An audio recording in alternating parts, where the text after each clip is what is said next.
नमस्कार दोस्तों, आज के इस वीडियो सेशन में हम complex numbers and quadratic equations करने जा रहे हैं, जो कि क्लास 11th का टर्म 1 का सिलेबस कवर करता है।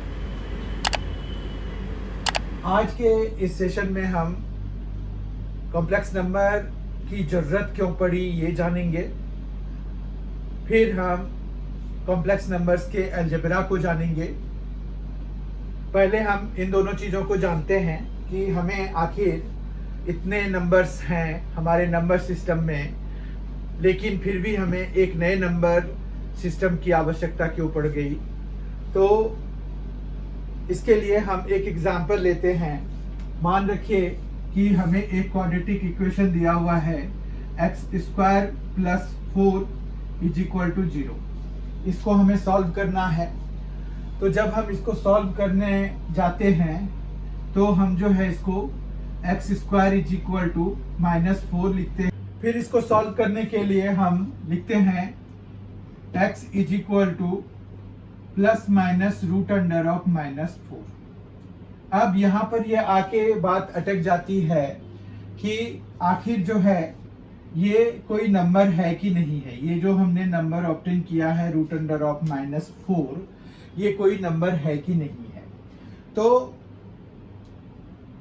अभी तक 10th क्लास तक तो हमने ये कह के इसको इग्नोर कर दिया कि ये हमारे मतलब का कोई नंबर नहीं है।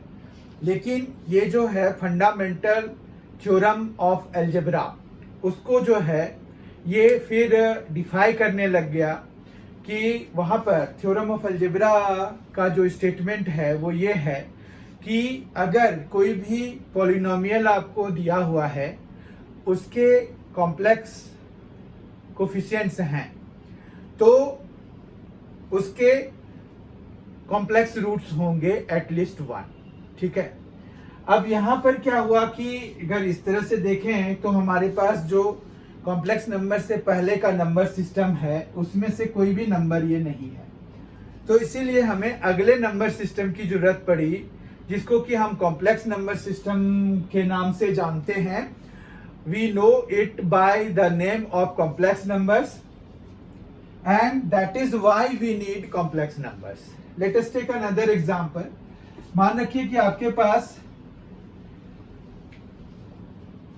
क्या है कि x² + x + 1 = 0 दिया हुआ है। इसको सॉल्व करना है। तो इसको जब सॉल्व करते हैं तो we have a quadratic formula for this. Quadratic formula हमारे पास क्या होता है, x = -b ±√(b² - 4ac)। ये जो रूट के अंदर में जो चीजें लिखी गई हैं उनको हम डिस्क्रिमिनेंट कहते हैं, अपॉन में 2a। तो इस तरह से हम जो है यहाँ पर अगर देखें तो b की जगह पे क्या आया है, 1 आया है, तो -1। यहाँ पर एक्चुअली आप इसको इससे कंपेयर करा सकते हैं to obtain the values of a, b and c। ठीक है। तो आप देखिए a की जगह पे यहाँ पर क्या है, 1 है, b की जगह पे भी यहाँ पर 1 है, c की जगह पे भी यहाँ पर 1 है। तो -1 माइनस तो पहले से ही है, b की जगह पे 1 आ गया है, ±√(b²), तो b इज अगेन 1, तो 1², -4, फिर a भी 1 है और c भी 1 है, अपॉन में 2 × 1। तो इस तरह से ये आ गया -1 ±√(1 - 4) अपॉन में 2। ठीक है। तो यहां पर भी अगर आप देखिए तो हमें जो सॉल्यूशन आ रहा है उसमें रूट के अंदर में नेगेटिव क्वांटिटी है। तो इसका मतलब है कि हम अगर कॉम्प्लेक्स नंबर अभी तक कंसीडर नहीं कर रहे हैं तो we want to be able to write its solution. This equation can not be solved अगर हम कॉम्प्लेक्स नंबर को इंक्लूड ना करें। तो इस तरह से कॉम्प्लेक्स नंबर्स की जरूरत पड़ी। अब कॉम्प्लेक्स नंबर होता क्या है, मतलब why we need complex number, we have answered it. Why we need complex numbers, we have answered it. Now what is complex number, we will know. Complex numbers जो है रियल नंबर्स के आगे की चीज है। रियल नंबर्स में क्या था हमारे पास? इन रियल नंबर्स हमारे पास क्या होता है? तो रियल नंबर में हमारे पास group of real numbers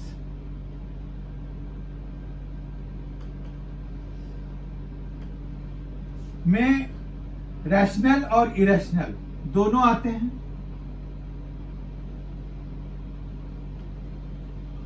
rational और irrational.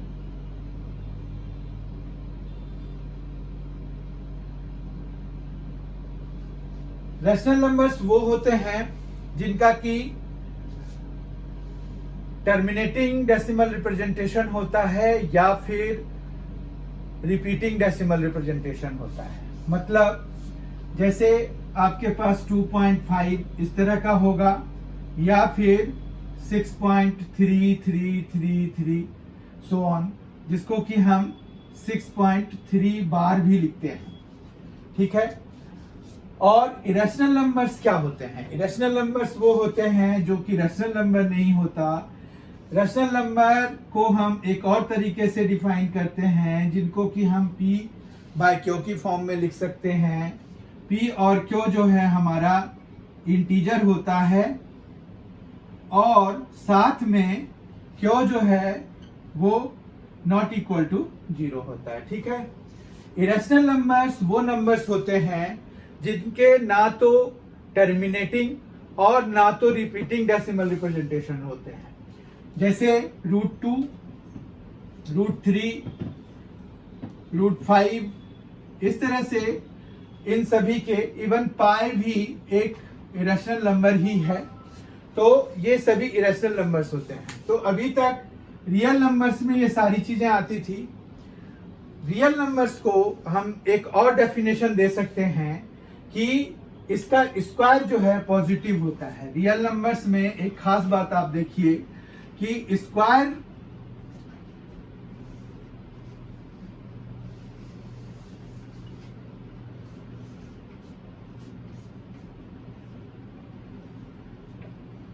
Squares are always positive. तो किसी भी रियल नंबर का स्क्वायर जो है वो हमेशा पॉजिटिव होता है। अगर इस डेफिनेशन को लें तो हमारे पास जो अभी हम इक्वेशन सॉल्व कर रहे थे तो उसमें एक में आया था ±√(-4), एक में आया था -1 ±√(-3/2। तो इन सभी में क्या है कि आपके पास जब आप इसका स्क्वायर कराएंगे तो वो पॉजिटिव नहीं होगा। आप इसका स्क्वायर कराइए, देखिए क्या आ रहा है, -4 आ रहा है। इसका भी स्क्वायर कराएंगे तो आपको पॉजिटिव नहीं आएगा। देखिए आप -1 +√(-3/2) का स्क्वायर कर लीजिए चाहे, तो उस केस में भी हमें नेगेटिव मिलेगा।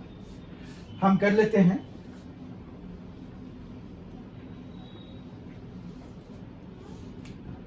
-1 +√(-3) का बाय 2 इसका स्क्वायर कराना है। तो हम जो है -1 का स्क्वायर तो 1 +√3 का स्क्वायर तो -3 हो जाएगा। और फिर यहां पर आएगा माइनस, क्योंकि ये माइनस में है, या फिर अगर आप इस तरह से 2ab करते हैं तो 2a और b हमारे पास तो यही रहेगा √(-3). ठीक है। और अपॉन में 4 हो जाएगा। बोलिए ये कैसे हुआ? -1 का स्क्वायर इज 1, √(-3) का स्क्वायर -3। अब a square plus b square होता है तो इस वजह से हम 1 -3 लिख सकते हैं इसको। +2 into a is -1, b is √(-3) upon 4 is there. तो ये -2, फिर यहां पर -2 √(-3) और अपॉन में 4। ठीक है। तो यहां माइनस आप कॉमन निकाल पा रहे हैं। तो आप देखिए कि आपके पास ये जो है क्या दे रहा है कि नेगेटिव है। ठीक है। इतना समझ में आ गया आपको? अगर आप माइनस वाले का भी कराएंगे तो उसका भी स्क्वायर जो है आपको नेगेटिव ही मिलेगा। ठीक बात है, या फिर एक कॉम्प्लेक्स नंबर मिलेगा। ओके, तो आपके पास यहाँ पर square are always positive for real numbers, लेकिन कॉम्प्लेक्स नंबर वैसे नंबर्स हो गए जिनका कि स्क्वायर जो है वो नेगेटिव हो जाता है। Actually imaginary numbers are those numbers जिनके स्क्वायर नेगेटिव होते हैं। ठीक है, तो इमेजिनरी नंबर्स में फिर हमारे पास इमेजिनरी नंबर्स रियल नंबर्स के बाद हम पहले इमेजिनरी नंबर्स करते हैं। इमेजिनरी नंबर्स वो नंबर्स हो गए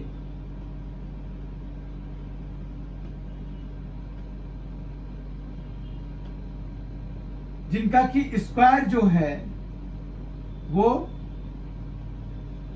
स्क्वायर इसका हमेशा नेगेटिव होता है। स्क्वायर कराया और ये नेगेटिव आ रहा है, तो इसका मतलब ये है कि वो एक इमेजिनरी नंबर है। ठीक है, फिर हमारे पास कॉम्प्लेक्स नंबर जो है इससे ऊपर की चीज हो गई। कॉम्प्लेक्स नंबर में दो पार्ट्स होते हैं हमारे पास, एक रियल पार्ट होता है, एक इमेजिनरी पार्ट होता है। ठीक है, तो कॉम्प्लेक्स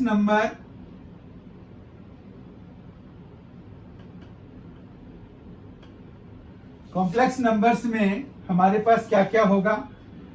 हम कॉम्प्लेक्स नंबर को स्मॉल जेड से रिप्रेजेंट करते हैं। ठीक है, रिप्रेजेंट मतलब डिनोट करते हैं हम एक्चुअली, और इसके सेट को हम सी से डिनोट करते हैं। तो ये कंफ्यूजन ना हो, कैपिटल सी से हम कॉम्प्लेक्स नंबर्स के सेट को डिनोट कराते हैं, जबकि जेड से किसी स्पेसिफिक कॉम्प्लेक्स नंबर को रिप्रेजेंट कराते हैं। ठीक है, तो जेड इज इक्वल टू आपके पास यहाँ पर a प्लस आयोटा बी है, या फिर इसी को आप x प्लस आयोटा y लिख सकते हैं, या फिर you can write it like u plus iota v also. ठीक है, ये सभी जो है कॉम्प्लेक्स नंबर्स के फॉर्म हो गए, मतलब आप उसको रिप्रेजेंट करते हैं। ये हमेशा कोई भी कॉम्प्लेक्स नंबर होगा वो हमेशा इन्हीं फॉर्म्स में से किसी एक फॉर्म में आके रुकेगा, मतलब ये सारे तो एक ही चीज हैं। अब हम अगर देखें तो यहाँ पर क्या है, a और b जो है ये रियल नंबर्स हैं। ठीक है, इवन x y यहाँ पर क्या है, ये भी रियल नंबर्स ही हैं। इसका मतलब ये है कि ये सभी हैं तो एक ही चीज। ठीक है, बस खाली रिप्रेजेंटेशन, मतलब हम जो है वहां पर अल्फाबेट्स अलग अलग यूज कर रहे हैं। ठीक है, इस तरह से अगर आप कुछ कॉम्प्लेक्स नंबर्स के एग्जांपल देखें तो 4 प्लस 3 आयोटा ये एक कॉम्प्लेक्स नंबर हो गया, 2 माइनस आयोटा, इवन खाली 2 भी अगर लेते हैं तो वो भी कॉम्प्लेक्स नंबर हो जाएगा, क्योंकि हम इस 2 को 2 प्लस 0 आयोटा लिख सकते हैं। या फिर अगर कोई सिर्फ -2 आयोटा है तो ये भी कॉम्प्लेक्स नंबर ही है, क्योंकि हम इसको 0 -2 आयोटा लिख सकते हैं। तो इस तरह से यहाँ पर अगर हम बात करें तो कॉम्प्लेक्स नंबर्स को हम इस तरह से डिनोट कराते हैं। ठीक है, आज का जो दूसरा सेक्शन जो हमें डिस्कस करना है, हमने एक तो ये कर लिया कि कॉम्प्लेक्स नंबर की जरूरत हमें पड़ी क्यों, और दूसरा जो हमें आज के सेशन में डिस्कस करना है वो है algebra of complex numbers. Algebra में सबसे पहली बात ये होती है कि अगर हमें दो कॉम्प्लेक्स नंबर्स को इक्वेट कराना है तो हम कैसे करा पाएंगे। तो मान रखिए कि Z1 जो है वो A1 प्लस आयोटा B1 है, Z2 जो है वो A2 प्लस आयोटा B2 है। अगर हमें इन दोनों को इक्वेट कराना है, मतलब if we want Z1 is equal to Z2, तो if Z1 is equal to Z2, तो इससे जो कंक्लूजन निकलेगा वो ये निकलेगा कि इनके जो रियल पार्ट्स हैं वो आपस में बराबर होंगे और जो इमेजिनरी पार्ट हैं वो आपस में बराबर होंगे। मतलब हम जो है A1 is equal to A2 लिख पाएंगे and B1 is equal to B2 लिख पाएंगे। आप समझ पा रहे होंगे कि यहाँ पर आखिर हो क्या रहा है। कोई भी दो कॉम्प्लेक्स नंबर को जब हम इक्वेट कराते हैं, इक्वल लिखते हैं, तो हम इस तरह से लिख सकते हैं। ठीक है, तो यहाँ पर Z1 is equal to Z2, मतलब दो कॉम्प्लेक्स नंबर तभी बराबर होंगे जब उनके रियल पार्ट करस्पॉन्डिंगली दूसरे कॉम्प्लेक्स नंबर के रियल पार्ट के बराबर होगा और इमेजिनरी पार्ट दूसरे कॉम्प्लेक्स नंबर के इमेजिनरी पार्ट के बराबर होगा, तभी हम बराबर लिख पाएंगे। तो इसके बेसिस पर भी आपको क्वेश्चन सॉल्व करने के लिए पूछा जा सकता है एमसीक्यू में भी, कि अगर मान रखिए कि आपके पास एक पूरा वो दे देंगे कि भाई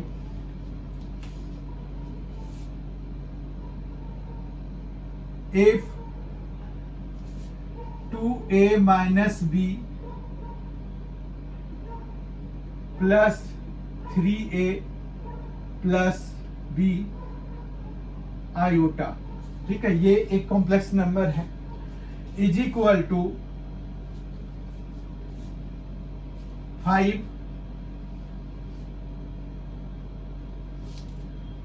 प्लस 5 आयोटा, ये हमें दिया हुआ है। देन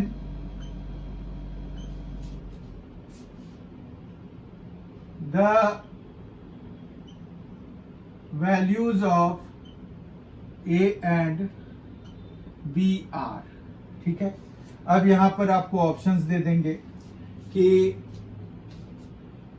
1 1, बी दे देंगे 2 -1, सी दे देंगे -1 2, डी दे देंगे नन ऑफ द एबव या नन ऑफ दीज, ठीक है, नन ऑफ दीज दे देंगे। एबव की जगह हम नन ऑफ दीज ही ज्यादा यूज करते हैं, तो नन ऑफ दीज दिया, ठीक है। अब इसका हमें आंसर करना है। इस तरह के आपको एमसीक्यू पूछ सकते हैं, तो हम यहाँ पर फिर equality of two complex numbers लगाएंगे, उससे हमें आंसर मिल जाएगा। तो हमारे पास रियल पार्ट्स कौन से होते हैं? जिसमें आयोटा नहीं होता है वो हमारा रियल पार्ट है। Perfect real part he real part of complex number होगा, और जिसमें आयोटा होगा वो उनको हम इमेजिनरी पार्ट्स कहेंगे। तो यहां पर जो है हम जब कंपेयर कराते हैं रियल पार्ट को, तो ये रियल पार्ट है और ये भी रियल पार्ट है, ठीक है। तो इन दोनों रियल पार्ट्स को जब हम इक्वेट कराएंगे तो 2a minus B is equal to 5 हो जाएगा, और ये क्या है? इमेजिनरी पार्ट है,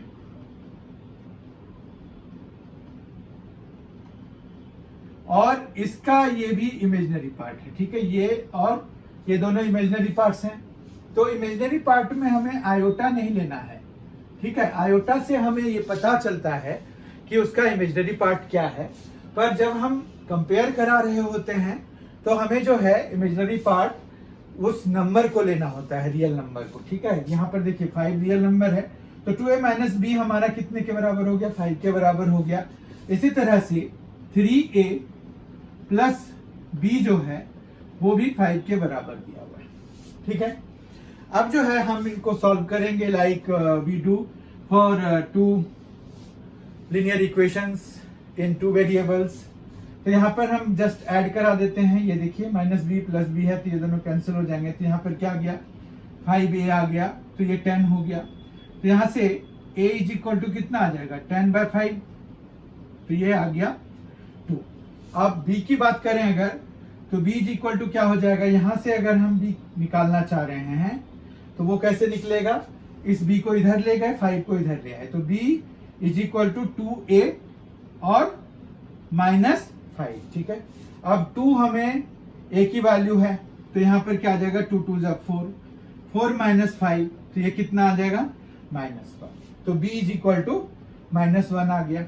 अब a जो है 2 है और b जो है -1 है, तो ये कब है?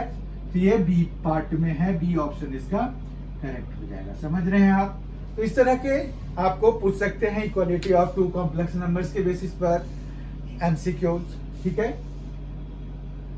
फिर हमारे पास अलजेब्रा में, अलजेब्रा ऑफ कॉम्प्लेक्स नंबर्स में एडिशन, सब्ट्रैक्शन, मल्टीप्लिकेशन और डिवीजन तो आता ही है। तो अगर हमें दो कॉम्प्लेक्स नंबर्स को ऐड करना होगा तो उसकी बात ही क्या करनी। वो तो फिर जिस तरह से अगर हमने दो कॉम्प्लेक्स नंबर्स को कंपेयर कराया उसी तरह से हम जो है ऐड करा सकते हैं। ऐड कराने के लिए मान रखिए Z1 is equal to 4 plus 3 iota दिया हुआ है, Z2 is equal to 3 minus iota दिया हुआ है। तो जब आप इन दोनों को ऐड कराएंगे तो आपको Z1 plus Z2 is equal to सीधा सीधा रियल पार्ट को रियल पार्ट के साथ ऐड कराएंगे और इमेजिनरी पार्ट को इमेजिनरी पार्ट के साथ ऐड कराएंगे to obtain the sum of two complex numbers. तो here we do the same thing. We will add real part with real part.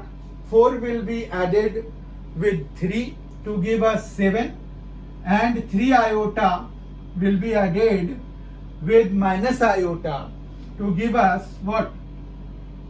What will be the outcome if we add minus iota to 3 iota? It will give us 2 iota, and this will be the answer. Again, what we do if we need to find the difference between these two complex numbers, क्या करेंगे हम? तो यहाँ पर we will do the same thing what we have done just now for the case of addition. We will subtract corresponding real parts. 4 minus 3 will give us 1. Again 3 iota minus and then minus iota will give us 4 iota, right? So it is 1 plus 4 iota. Got it? Now what will happen if we need to multiply these two complex numbers? We will do the simple multiplication. There is no problem. 4 plus 3 iota will be multiplied with 3 minus iota.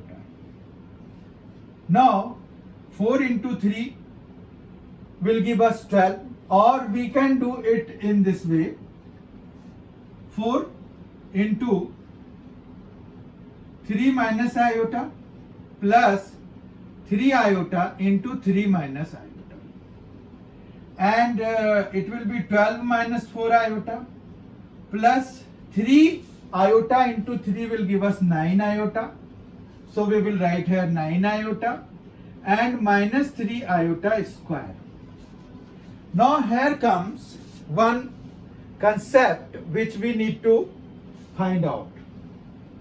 What is that? Iota square. We need the value of iota square. For the time being, we keep it on hold for the time being, and we discuss different powers of iota. Here we have iota is equal to root under of minus 1, right? So what will be the value of iota square? Iota square की क्या value होगी? Iota square will be root under minus 1 square, that is minus 1, and iota cube will be minus 1 into iota, it will give us minus iota, and iota power 4 will be 1, because iota power 4 can be written as iota square whole square. That means iota square का square, तो वो हमें फिर 1 दे जाएगा, right? तो इस तरह से आयोटा स्क्वायर को हम क्या लिख पाएंगे? -1 लिख पाएंगे। तो यहाँ पर हम -1 लिख देते हैं आयोटा स्क्वायर को। तो 12 minus 4 iota plus 9 iota. Let us solve it first. The outcome will be 5 iota and now -3 iota square is there.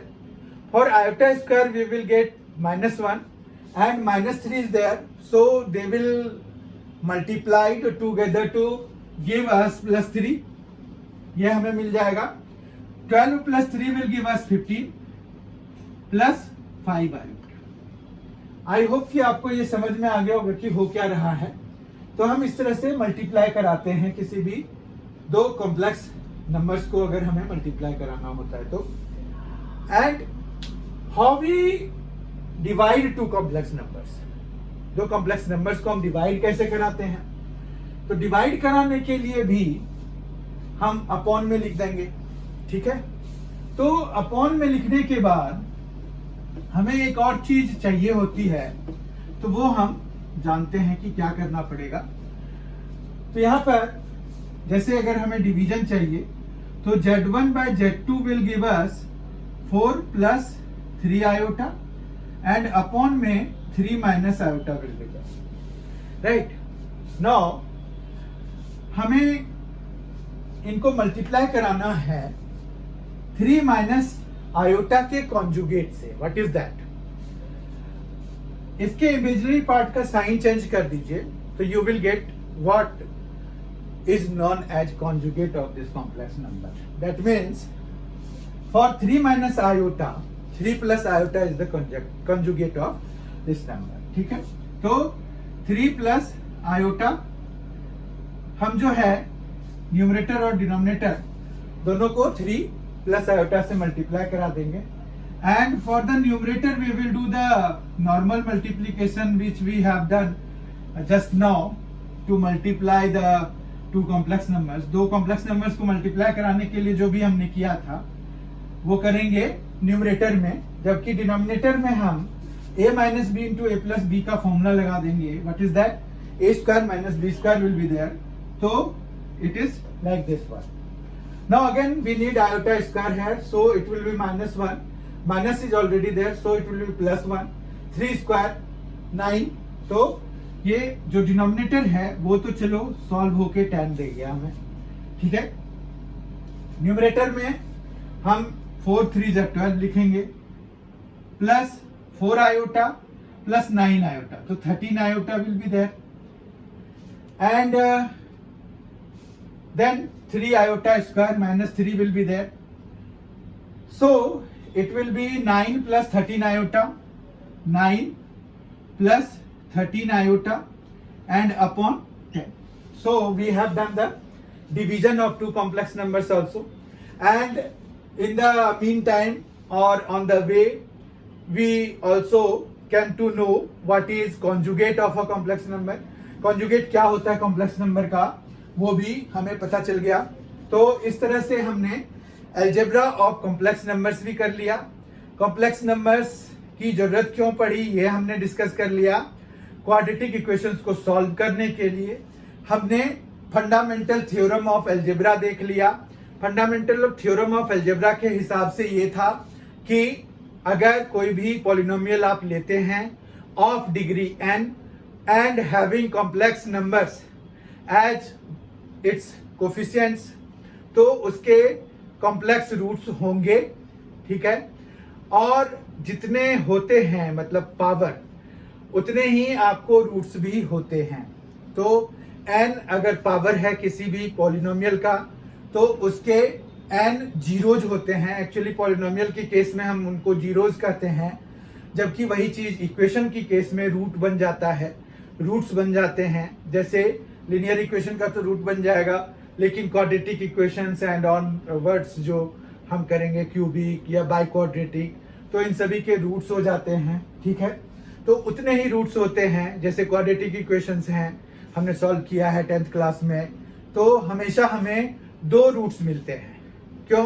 क्योंकि क्वाड्रेटिक इक्वेशंस के डिग्री कितने होते हैं? 2 होते हैं, इसीलिए ऐसा होता है, ठीक है। तो इस तरह से हमने 2 बहुत ही महत्वपूर्ण चीजों को डिस्कस किया जो कि आपको क्लास 11th टर्म 1 के लिए बड़ा ही हेल्पफुल है। आई होप आपने सब्सक्राइब कर लिया होगा MNC एजुकेशन को। अगर आपने अभी तक नहीं किया है तो प्लीज डू सो।